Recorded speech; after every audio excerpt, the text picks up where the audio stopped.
dans la seconde édition du Predict Lab. Aujourd'hui, le format est légèrement différent puisque nous sommes invités sur site. C'est notre invité qui nous reçoit. J'ai le plaisir donc d'être invitée par Marie-Flore Barraud, qui est responsable de la performance industrielle au sein de Pôle Pharma. Bonjour Marie-Flore. Bonjour Marion. Donc on va parler Pôle Pharma. Qu'est-ce que Pôle Pharma? Quel est votre rôle? Et comment Pôle Pharma accompagne les industriels pharmaceutiques sur le territoire français? Donc Marie-Flore, pouvez-vous nous dire qu'est-ce que Pôle Pharma? Alors Pôle Pharma, c'est un groupement d'entreprises pharmaceutiques. Aujourd'hui, on est structuré en mode association depuis 20 ans et on fédère tous les acteurs de la chaîne de valeur du médicament pour fabriquer du mieux possible les médicaments et servir la santé publique. D'accord. Donc vous, votre rôle au sein de l'entreprise? Alors au sein de l'entreprise, donc on est 22 collaborateurs. Moi, je suis responsable performance industrielle. Donc en gros, je vais traiter sur tous les sujets qui concernent la production des médicaments au sens large, donc tout le flux de la production, à la fois des sujets logistiques, packaging, équipement, maintenance, et tout ce qui va tourner autour aussi du digital, puisqu'aujourd'hui on est vraiment dans la transformation numérique des entreprises. Ok. Vous êtes au contact au quotidien des industriels? Oui, le contact, il est vraiment quotidien, puisque ça peut être à la fois des échanges par mail, des visios, des ateliers, des rendez-vous adhérents. On peut aller chez eux pour travailler cette proximité adhérent, être à l'écoute de leurs besoins, et puis favoriser les mises en relation, puisqu'on cherche vraiment au sein de Pôle Pharma à faire fédérer le réseau pour qu'ils puissent travailler ensemble et mieux apprendre à se connaître. D'accord. Donc là, il y a des mots comme proximité, adhésion, ce genre de choses. J'en viens aux valeurs de Pôle Pharma. Quelles sont les valeurs que vous partagez au sein de l'équipe? Alors, il est vrai que les valeurs de Pôle Pharma sont hyper importantes. On y est attaché tous les jours. On a 3 valeurs fondamentales. C'est l'audace, la fierté et la coopération. L'audace, puisque aujourd'hui, on voudrait faire de la France le meilleur endroit au monde où produire et fabriquer des médicaments et des biomédicaments également, puisque la bioproduction est un vrai sujet. Une fierté, puisque c'est quand même une fierté de travailler tous les jours pour la santé publique. Donc c'est quand même une ambition assez nationale, assez, j'allais dire populaire, puisque c'est vraiment travailler pour tout le monde. Et puis la coopération, puisque comme on vient de le dire, la coopération, le but c'est vraiment d'aider les adhérents à travailler ensemble pour favoriser la relocalisation des médicaments en France et le travail en symbiose sur des sujets communs. D'accord, ok.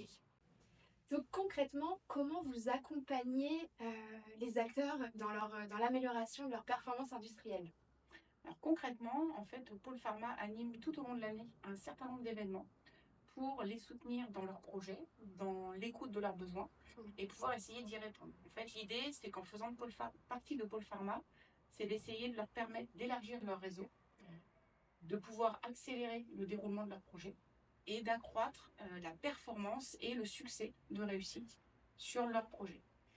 Grâce à un ensemble d'événements du type animation thématiques. Donc, on peut avoir des tech labs, on appelle ça des tech labs, donc c'est des ateliers spécifiques sur un sujet en particulier. On peut avoir des congrès qui sont orientés évidemment sur la bioproduction, sur la performance environnementale, sur l'industrie du futur, puisque ce sont des sujets aujourd'hui d'actualité et sur lesquels nos industriels ont vraiment des enjeux. Et puis, on peut avoir aussi des événements qui sont un peu moins formels, mais qui sont tout aussi intéressants, comme des soirées réseau, où en fait, on se retrouve le soir entre 18h et 21h et on échange librement sur un ensemble de thématiques qui nous intéressent. D'accord. Et au niveau de la fréquence justement de ces événements, c'est récurrent, c'est tous les mois, tous les 6, tous les ans, comment vous organisez ça? Alors l'avantage, c'est que chez Pôle Pharma, il se passe toujours quelque chose. Tous les mois, il y a au moins un événement, donc excepté l'été, on verra. On peut avoir donc des soirées réseau, on peut avoir des ateliers. Donc globalement, les congrès, il y en a 4 sur l'année, donc c'est réparti tout au long de l'année. Les soirées réseau, c'est tous les mois. Et puis les ateliers thématiques sont à la demande des adhérents. Donc techniquement, il s'en passe à peu près 3 ou 4 par an. D'accord, ok, ouais, c'est intéressant. Au niveau de collaboration, est-ce que vous avez des exemples de collaboration réussie à nous donner? Tout à fait. J'ai des exemples concrets et récents. Alors, je ne peux pas citer nommément les concernés, puisque ce serait compliqué. Mais par exemple, on a eu des demandes de mise en relation pour de la fabrication de principes actifs. Donc, l'idée, c'est qu'un adhérent nous sollicite et nous demande de les aider à trouver un partenaire pour fabriquer ses principes actifs. On peut avoir aussi des exemples de stockage. Donc, on a eu récemment une demande pour faire du stockage de matières premières. Et donc, on apprend aux adhérents à mieux se connaître. Parfois, on fait des mises en relation avec des adhérents qui ne se connaissaient pas ou peu, et ou qui découvrent que tel adhérent fait partie de Pôle Pharma. Et donc, ça permet vraiment d'élargir son réseau, d'accroître son business et potentiellement de faire connaissance avec de nouveaux partenaires, fournisseurs ou clients. D'accord. Donc en fait, vous transmettez une demande d'un adhérent à, vous lancez en quelque sorte un mini appel d'offres en interne et derrière, selon l'activité qui peut correspondre, vous permettez aux adhérents B de pouvoir se positionner dessus. Exactement, Ouais, c'est ok. comme ça que ça fonctionne. Et puis après, on fait évidemment un suivi pour savoir si cette relation a abouti, afin qu'on puisse aussi qualifier ces demandes de mise en relation Ouais. et pouvoir les rendre plus pertinentes à chaque fois. D'accord, ok. Marie-Flore, est-ce que vous pouvez nous parler des défis de vos adhérents? Tout à fait. Les défis de nos adhérents, c'est qu'aujourd'hui, tout le monde a des problèmes de ressources humaines, de recrutement. Il est vrai que c'est un défi auquel on doit vraiment faire face, au-delà de la modernisation des équipements de production, de la transformation numérique et de la relocalisation. C'est vraiment les gros enjeux aujourd'hui, et de se centrer aussi sur la bioproduction, puisque demain, les médicaments de synthèse ne seront plus la priorité. Ce sera vraiment de développer des biomédicaments, donc des médicaments issus du vivant. D'accord, ok. Et au niveau du coup des défis et enjeux de Pôle Pharma, j'imagine qu'ils vont être raccords par rapport aux défis rencontrés par les industriels. Exactement. Ouais. Donc on est vraiment raccord. Aujourd'hui, Pôle Pharma essaie vraiment d'accompagner ses adhérents sur ces enjeux, c'est-à-dire de travailler dans la continuité du plan France Relance 2030, qui est initié évidemment au niveau national. Et l'idée, c'est d'accompagner nos adhérents grâce à ça, grâce à plein d'actions, notamment des congrès, des événements, des soutiens. On peut les orienter aussi vers des cabinets qui pourront les orienter et les aider dans par exemple, des projets de financement. D'accord, ok. Quelle est votre vision sur la performance industrielle dans le secteur de la pharmaceutique? Alors, pour ma part, et en tout cas tel que Pôle Pharma le voit, aujourd'hui, il est clair que la performance industrielle dans le domaine pharmaceutique est quelque peu en retard par rapport à d'autres filières comme l'aéronautique ou le spatial ou l'automobile.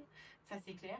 On s'est souvent mis des contraintes, notamment liées aux autorités de santé, des contraintes réglementaires qui, pour le coup, n'en sont pas réellement, mais qui nous donnaient des freins finalement dans cette performance.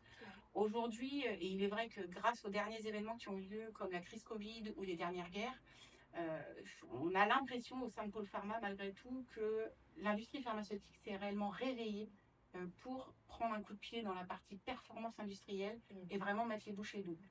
Aujourd'hui, je pense que Pôle Pharma leur permet aussi d'avoir cet accompagnement, de les aider dans ces nouvelles technologies, dans ces transformations, dans le fait d'être plus alerte et plus réactif.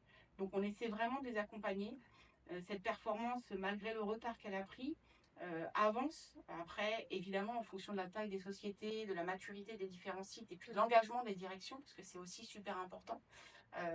Ils avancent tous à des vitesses différentes. Il faut savoir aussi qu'au sein de Pôle Pharma, avec 450 adhérents, on a évidemment des petites entités, des moyennes et puis des très grosses. Et les moyens ne sont pas les mêmes, il faut être clair. Donc un grand groupe aura évidemment plus de facilité à avancer dans cette performance que des plus jeunes. Voilà. Mais voilà, globalement aujourd'hui, on a vraiment eu la sensation d'un vrai réveil et que maintenant c'est leur préoccupation quotidienne. D'accord, ok. Pour terminer, pourquoi avoir sollicité Digital Predict Innovation? Alors, je les ai sollicités puisque je les ai rencontrés lors d'un salon au CEPEM de Rouen. Et il est vrai que j'ai assisté à leur conférence et j'ai trouvé ça très pertinent. L'idée, c'était de se dire, moi, je fais de la veille technologique quand j'assiste sur ces salons et de repérer un petit peu qui peut être pertinent au sein de Pôle Pharma. J'ai vraiment pensé que la façon d'aborder la maintenance était tout à fait innovante et marginale. Et j'ai trouvé ça très intéressant. C'est pourquoi je les ai sollicités pour devenir membre de Pôle Pharma. D'accord, ok. Et donc du coup aujourd'hui ils font partie de Pôle Pharma. L'aventure est lancée. Quelle est l'ambition avec cette entreprise? Alors l'ambition, c'est évidemment de les faire participer, puisque moi, si je les fais rentrer au sein du réseau, c'est dans le but d'avoir un win-win, donc il faut que tout le monde s'y retrouve. Eux, ils ont une certaine expertise à apporter auprès de nos adhérents. Ils ont vraiment une plus-value et c'est ça qui est hyper important quand un adhérent rejoint Pôle Pharma. Et à l'inverse, je pense que nos adhérents peuvent être servis par cette performance et que du coup, Digital Predict Innovation peut trouver quelque part du business, un moyen de se mettre en avant et d'avoir une visibilité augmentée. L'idée, c'est vraiment d'accroître la performance et de pouvoir mieux performer dans le futur. Et en gérant cette partie maintenance d'une façon plus cadrée, plus anticipée, Ouais. permet évidemment d'améliorer la production, ce qui est quand même le cœur de nos industriels pharma. Merci Marie-Flore. De rien, merci beaucoup. Merci à vous de nous avoir suivis et je vous dis à bientôt.